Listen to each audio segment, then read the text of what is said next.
Awesome. All right, well, to kick it off then, Sean, thank you so much for joining us all the way out from BC. Really appreciate your time today. And the way we like to kick off every episode is to just learn a little bit more about you and the career journey you've taken to get where you are today. I think many times students expect to graduate and end up in their dream job, but so often there are many steps in between, leaving school and kind of ending up in a career you're excited about. So what does the journey look like for you, if you don't mind just sharing some highlights? Sure. Yeah. So, I mean, my background is really in education. Both of my parents were elementary school teachers. Once I graduated from high school, like a lot of students that are out of high school, you just kind of go into post-secondary. Definitely my first few years, wasn't sure what I wanted. Right. Really graduated with a history major and English minor. And Nice. then I still didn't really know exactly what I was going to do, but I was thinking in the future I would go into teaching. I still didn't probably have a really great idea. I took a year off and I worked in Korea teaching English there. I Oh, came wow. back and did my teaching degree.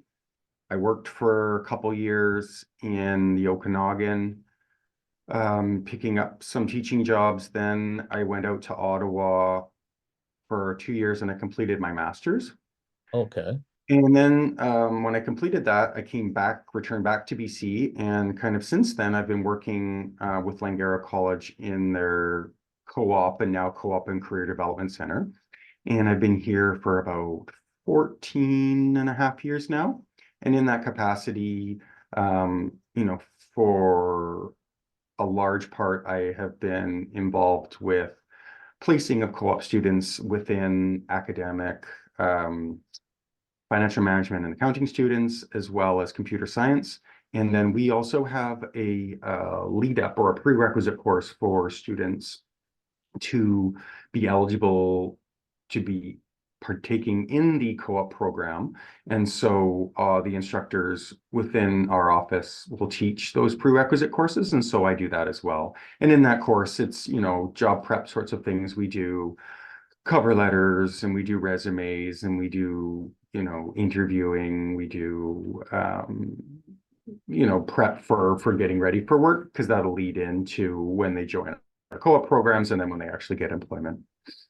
Okay, yeah, thanks for sharing kind of that background. And it's interesting to hear you ended up traveling so far to kind of start the teaching journey. I spent some time in Korea as well. I think it's a wonderful place. I grew up doing Taekwondo, the national sport there, so I went there to train for competitions. Um, did you come across that opportunity just in passing, or did someone mention it to you? How did you originally find out about the chance to go over there?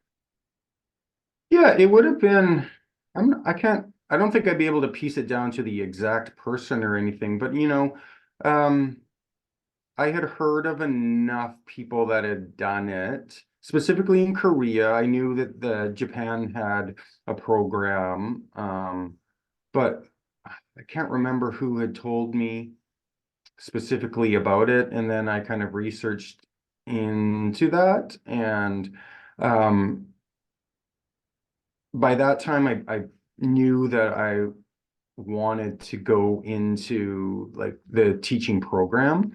And I Yeah. figured that, definitely a year with teaching would make me a much more stronger candidate for that and things. Plus, taking a little bit of a break from being finished with my undergrad, giving me a chance to travel and earn money and things. It kind of all just came together like that. Yeah, that's a really cool option that I hope students explore because it can be exhausting, of course, to finish a program and then have to jump straight into, a career that they might not feel entirely ready for. I think spending time abroad, getting a chance to, yeah, experience another side of the world and work on a skill is a great approach. So I'm glad you mentioned an opportunity like that. Um, Along the way, did you end up and I have a ton of questions about co-op as well. I know that's another area that you focus on, but I just have one more question kind of about your experience. Did you end up teaching history along the way, or did you kind of find you gravitated towards teaching other skills that maybe you were developing along the way? So if I had stayed into the public school system, um, it's interesting because technically my program, like my undergrad, prepared me for teaching of high school level courses, right? Like history and English and social studies and that. Right. The teaching program that I actually partook in was more of an elementary model. Okay. So I guess it would have depended on, if I had stayed in public. To be honest, it would have been whatever job would have been offered full time. And then once you get in, you can shift around maybe once you're part of the system and that. I definitely wouldn't have been in an area that I would have been selective and like, I'm gonna, reject that job knowing that there's nothing else on the other line and stuff.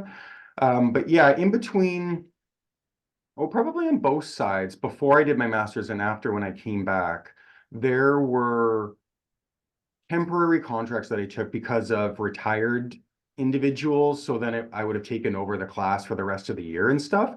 And for those ones, because they were in a high school area, um, they were really within my teachable subjects, so English and social studies or history, with the exception of the teacher that I took over when I came back from my master's also took an art, taught an art class. So I took over his workload. So I taught that as well. But, to answer your question, only limited amounts of time did I actually teach in my academic subject areas. Yeah. Well, that's interesting because it kind of sounds like it expanded the opportunities you would have later on. And I think sometimes students will not take an opportunity like that because they think, oh, they want to do this one thing, but then they'll miss this chance to build a skill in a new area, like, teaching in an arts class, for instance. So I think it's great to hear that because I would encourage students to take those opportunities, learn from them what they can, and then kind of see what comes next. I think that's a really cool way to have done it. I guess it Um, depends on your stage of life and your age and that sort of stuff. But I mean, in general, especially working with the co-op students, when this, is most often their first career-related work experience. So whatever their program area is, this is the first work experience that they're actually getting in that related area. right. And a lot over the majority would definitely probably find it different than what they had anticipated going in. Right. And so I always try to caution students that in being like, well, what do you know about the job and who do you know and who you're talking to? Because if you're just hearing information and what you think it's going to be, the likelihood it's going to be exactly like that is slim to none.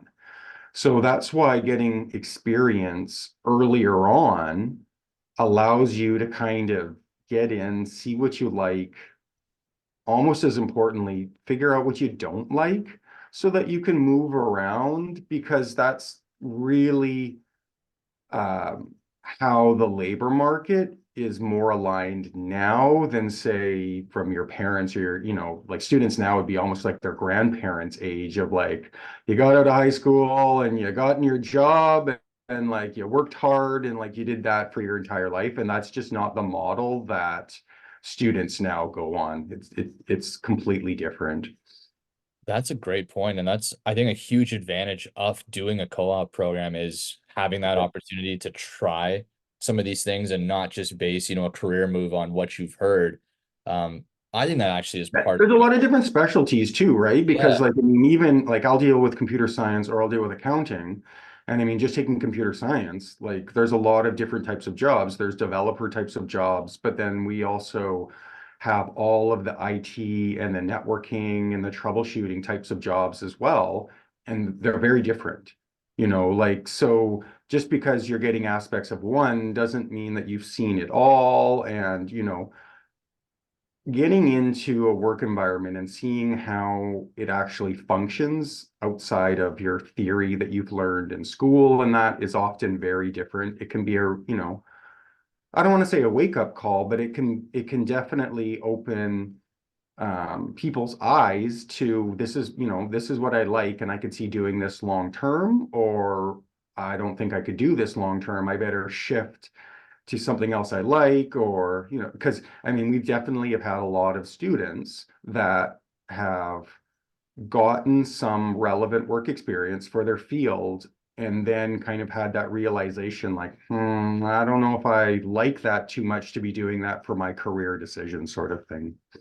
100%. I experienced that myself. I can definitely attest to that. And um, do you have suggestions kind of in that research stage? Because picking co-op itself is, I imagine, pretty daunting, which companies you want to try and find an opportunity in.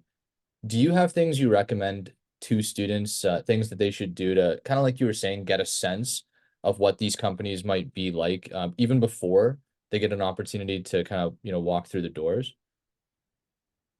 Well, one is I mean, if they are, say, a student in an institution, understand that as part of being a student in that institution, that there comes with it programs and services that's part of their student fees that they can use right today. Maybe they have to book an appointment or stuff, but like if they're on campus, there are services available to them on campus, whether they choose to use them or not. So there's a lot of students that, and it's the same as it's been, at least for me anyways, is like you get in and you're young enough and naive enough that like you ultimately want to rush through your academics because you think that that career job in the way that you have anticipated it and imagined it is waiting for you at the end.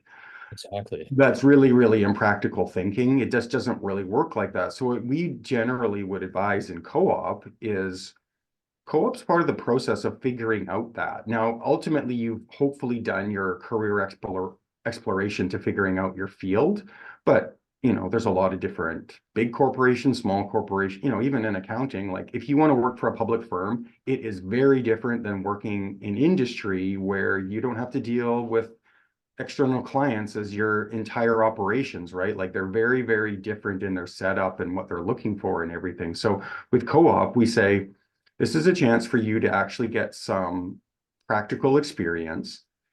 It's set up to integrate within your academic coursework already. So like the semesters are already defined as start and end terms to match up with that. These are paid positions, so you're going to get work for doing it. And you get to see what you're going to like about it and not. And with like degrees, you're eligible to do, with a 4-year degree, you're eligible to do 4 semesters of work experience. And those don't have to be with the same employer. So like technically, if you started early enough, you could start co-op right away. And people could Oh, say, well, like, I don't have former jobs in that area. Like, I'm just a new student. How am I going to apply to these jobs? Well, the best thing about these jobs is, one, they're student jobs. So they're not looking for temporary employees. They have expectations as employers that you're getting a student learner. There's going to be some training and stuff. And so they'll also have uh, expectations that are student expectations, right? Like they're not going in. And so they would apply to jobs that are more relevant to their area, which would be entry level. Ideally, once they got that experience, like in the co-op model, they would come back to academics, take some more classes. They'd be eligible to go out again. Ultimately, with that next job, it's a higher level up, building on what they're doing. So it may come with higher salaries as well. Or maybe they're like, I didn't really like that area before. I want to try this area for my next job. So, like, I mean, if it, not that that many students will do it because of just the rush of I need to get out and done. And like obviously when you are supplementing work terms where most of the students won't take academic classes during that. It's going to elongate your graduation date, right? And Right. so we're always trying to have the not argument, we're trying to convince the students and being like, look, like here's what employers will tell us, and we're dealing with them daily basis is you get that experience and we can hire you and feel confident of hiring you and tasking you with these mid-level positions. You can do that while you're doing your studies, or you can finish your studies, then apply to us. But we're not going to hire you in that mid-level position until you've demonstrated to us you can do these entry-level things. So you can do it while you're doing school, or you can start the process right when you're done. But like, don't assume that because you're academics, we're just going to hire you into this with no, work experience or like, I mean, just immediately on if it's a supervisory position, your people working under you that you have to manage or look at their workloads. I think you're going to be very hard pressed to find a company or an organization that is going to hire an individual who doesn't have any supervisory experience, let alone experience doing those entry level things that they're supposed to be supervising other people of doing, like into a mid-level position. It's just a super reach because they would be like, why would we hire you into this when you haven't done the beginning stuff and you also haven't supervised anyone doing that stuff? Like, so they'll tell this, like, we'll hire you, but you're going to still have to work your way up to prove that you can do those things. So, it's one or the other. And I would always say, do it in a student environment because these jobs are only available to students. Okay, Right. so your pool is so much better because they're only going to hire students. As soon as you graduate, like now you're in wide open territory and grads and anyone else can apply for those entry level jobs. So the competition is going to be way more fierce. That is one of the best arguments I've heard for co-op, and I was already a supporter of co-op, but so many things you said there clicked for me because I also think when you graduate, once you're in the workforce, the resources you have to kind of learn are just not the same as when you're in school. So I think it's a great approach, take that first, and I didn't realize you could do co-op that early. I didn't know you could do it in your first year. That's So a it depends. It'll depend on the program. Like the different institutions may, and I mean, even like you could look at models like centralized versus decentralized co-op models. So when you're talking about you deal with UBC and engineering, they're Mhm. decentralized over there. Engineering in their department that's their department. Right. You would deal with completely other people if you went to arts co-op or to business co-op.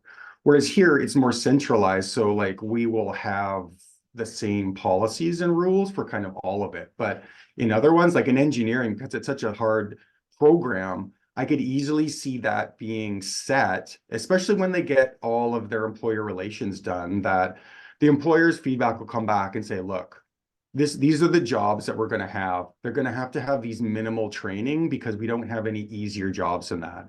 And they would talk to ideally the departments in engineering and stuff. And so I'm sure they've got a formula that it's like until they're graduated with at least 2 years under the belt, they won't have enough base level skills to even do these student jobs. So I could easily see there being like, you have to be at least into your third year because of the jobs you're going to get hired into, you're just not going to qualify and the employers don't have work for you when you're too early on.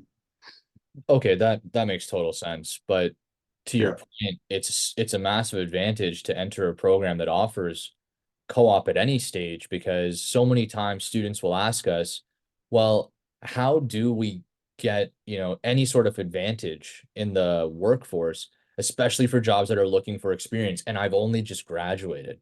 And co-op seems like an answer to that question.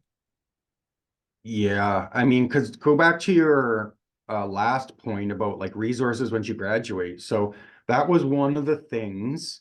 It came up right at my end of my discussion with the Conference Board of Canada thing on Monday because I don't know how the question was put, but it kind of got me to thinking, be like, well, really the resources are available to the students while they're active students and they're on campus. Once they've graduated, like really those resources aren't available to them, right? And I was trying to think of like what would they, maybe they could ask one-off questions and stuff, but like really once that's happened, they are on their own, right? And then yeah, Well, they don't have the supports, plus they also are entering into a field where there are way, way, way more numbers and like a lot more competition. So like it just makes it that much harder to work your way in that way. 100%. And I've heard that from friends. I have friends in accounting, for instance, who, have gone into the field and realized, early on, oh, we really need to improve our Excel skill. And now they're taking a night course. Whereas if you went through the co-op route, you may realize that kind of to your point from that entry level job, come back and go, oh, I'm going to take an elective that helps me develop that skill. And suddenly it's so interwoven into your development. It makes perfect sense. It's a really cool way to get experience and then figure out where you want to learn more or do something new. I think I haven't heard it maybe explained in this much detail before, Sean. So I really appreciate kind of the overview here. Sure. Um, I mean, a lot of the co-op students, one of the things that they're always interested in and does happen, it's not like it's guaranteed, but the students are hopeful that it could lead to full-time employment that's what I was once gonna. they're all done. And I mean, that happens too, right? Like because of the way the co-op program's set up, they have to come back to academic semesters to finish. But there is no saying that once they're all finished, that employer has opportunities. You've already successfully worked for them. I Right. mean, we'd much rather would just hire you back than to hire someone externally that they don't know. Some things with like even so for the CPA program, you have to do a certain amount of work hours in different areas. That's how the CPA regulates their, well, if you got a co-op as a student in one of those firms, some of those co-op hours will actually count Oh, for wow. your CPA modules that you would have to do later and stuff. So like the co-op work, even before you're almost even starting the program, is already kicking in for what you're going to need later on down the line.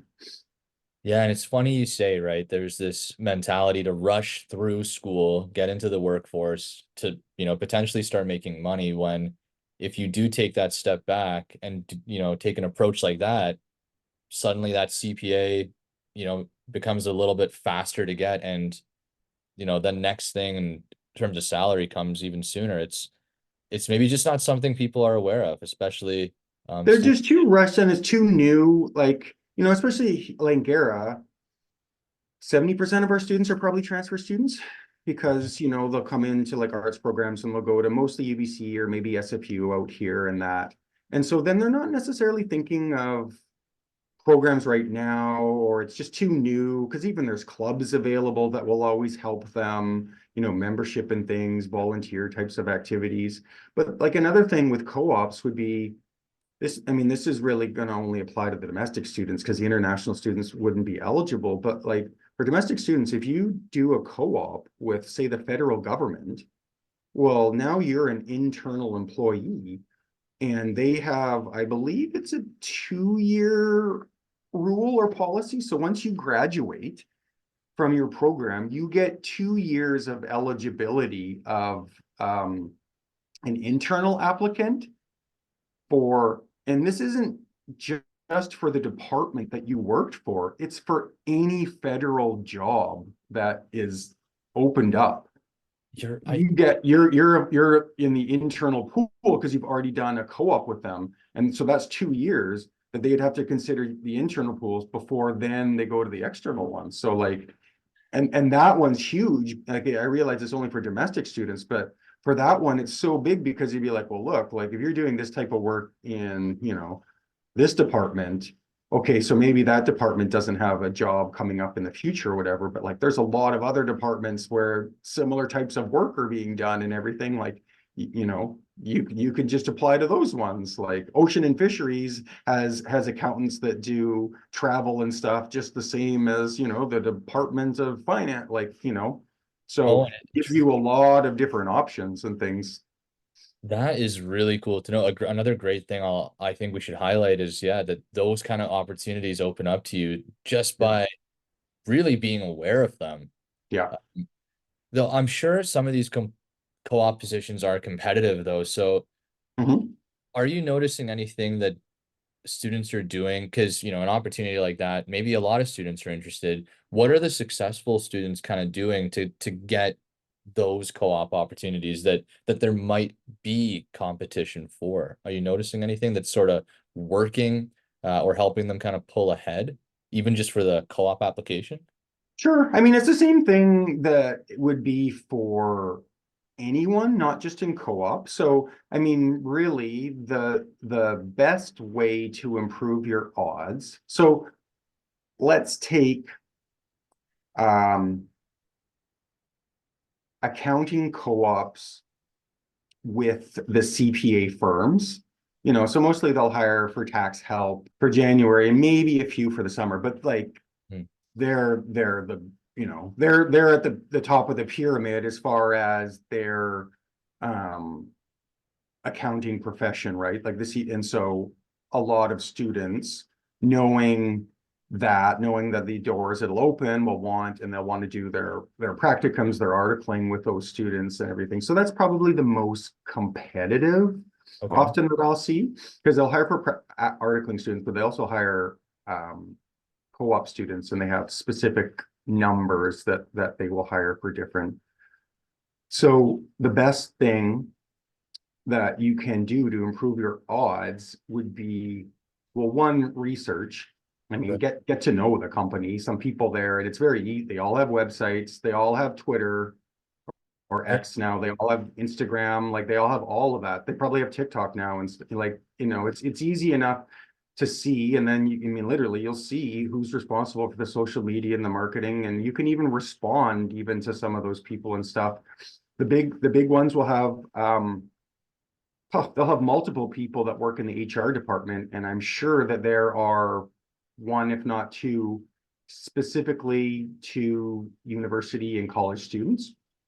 Uh, and the more networking, outreach, communication that you can do before that they're even hiring and stuff, the better it will make your odds. Because I mean, and they host organized networking events and that.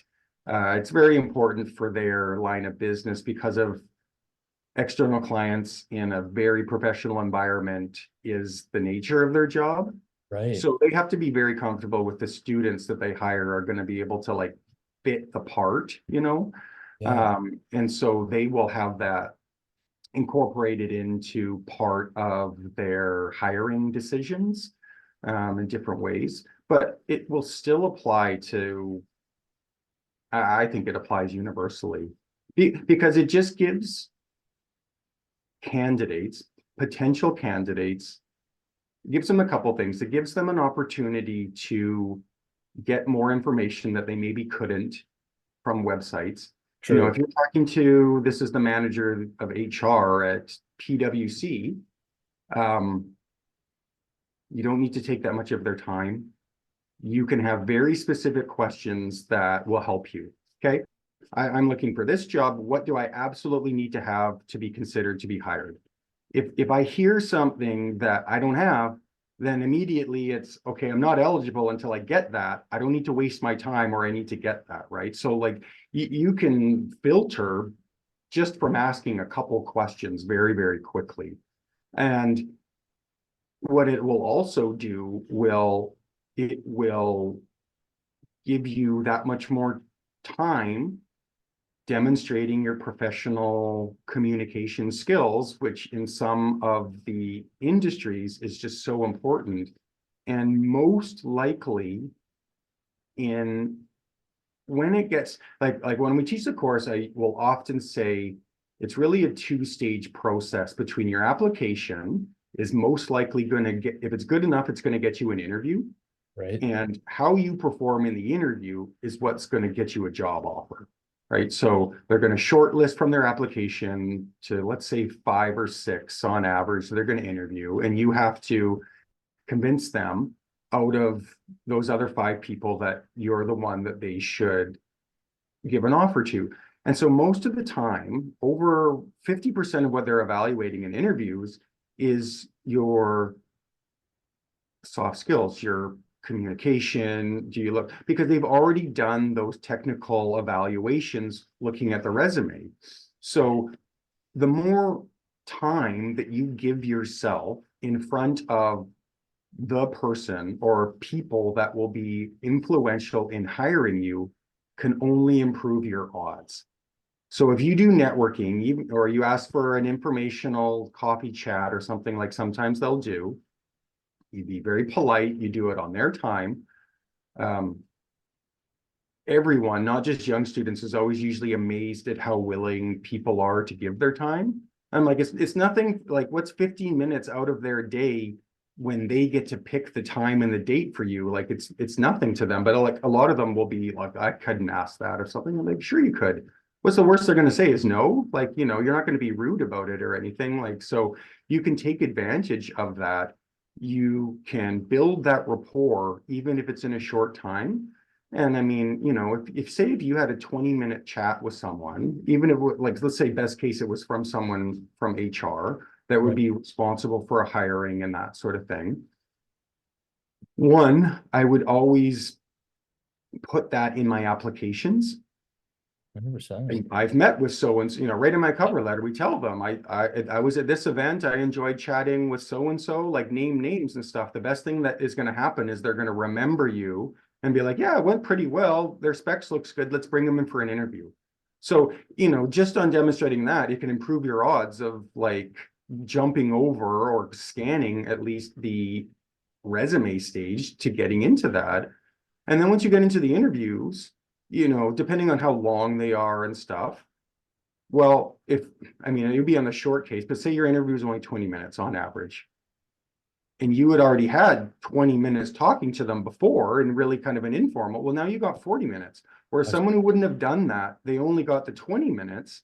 And so that person that's still left to make that decision on, we're only going to hire one person, we only have one spot.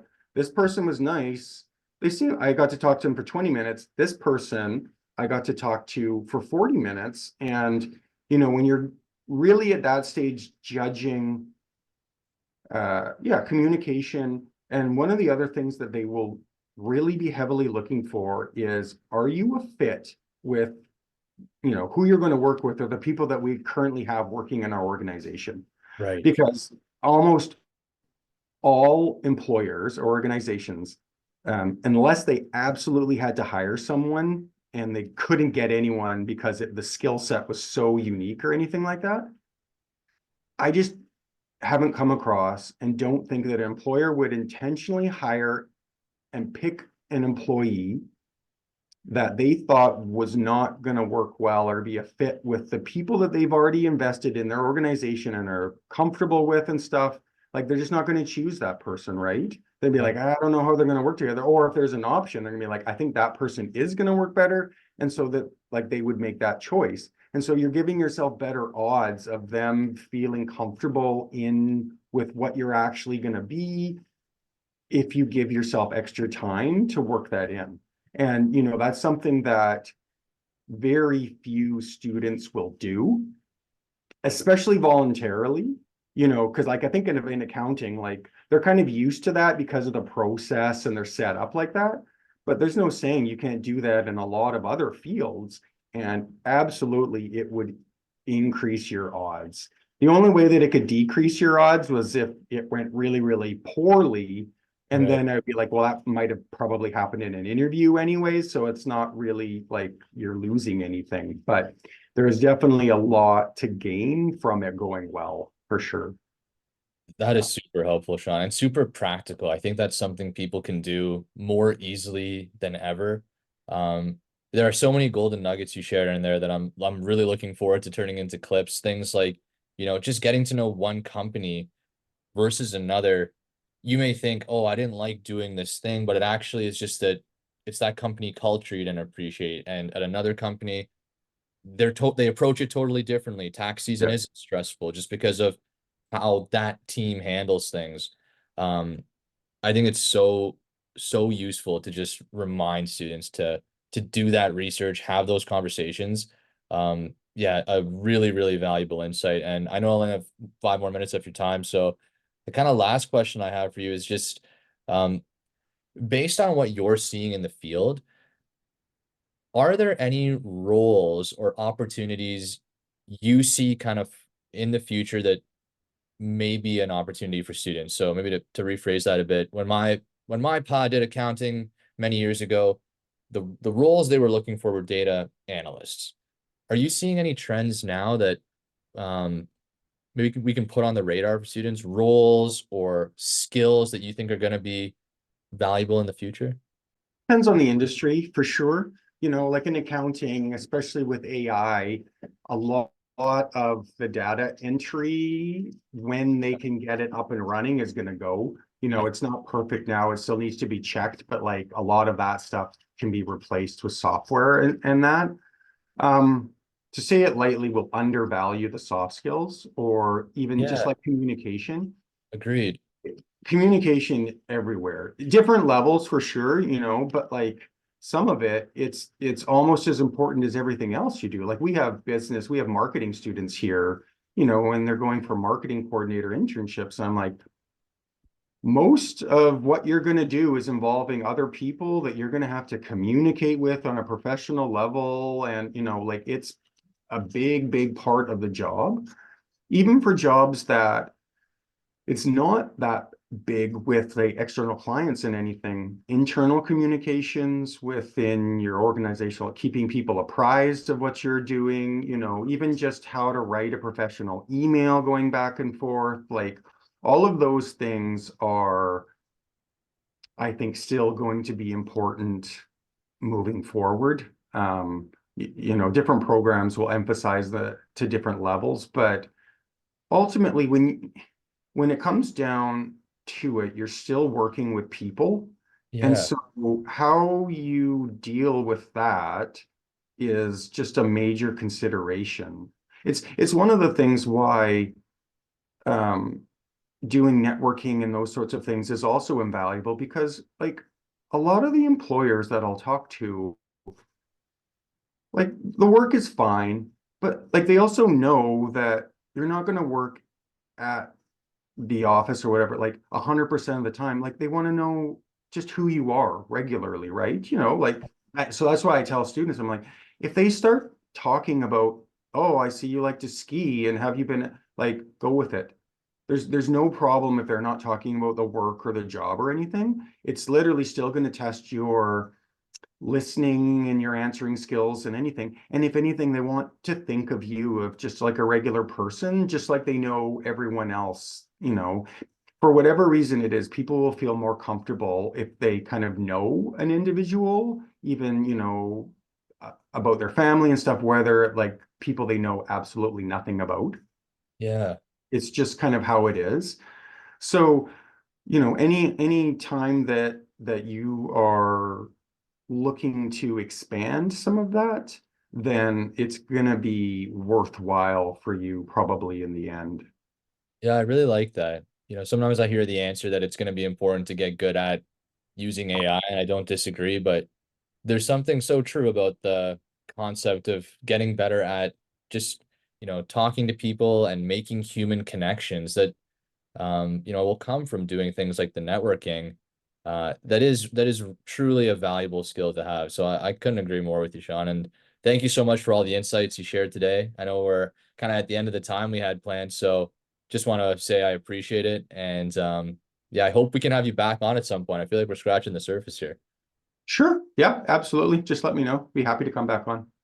Awesome. Well, thanks again, and we will send you this clip when it's all edited, and we'll try to share some of these messages. I think co-op being one of the big ones for sure. Okay. Yeah, that sounds great. Awesome. Thank you again for the time today, Sean, and I hope you have a good one. Yeah, you too. Okay. Take care. Bye. Okay. Bye-bye.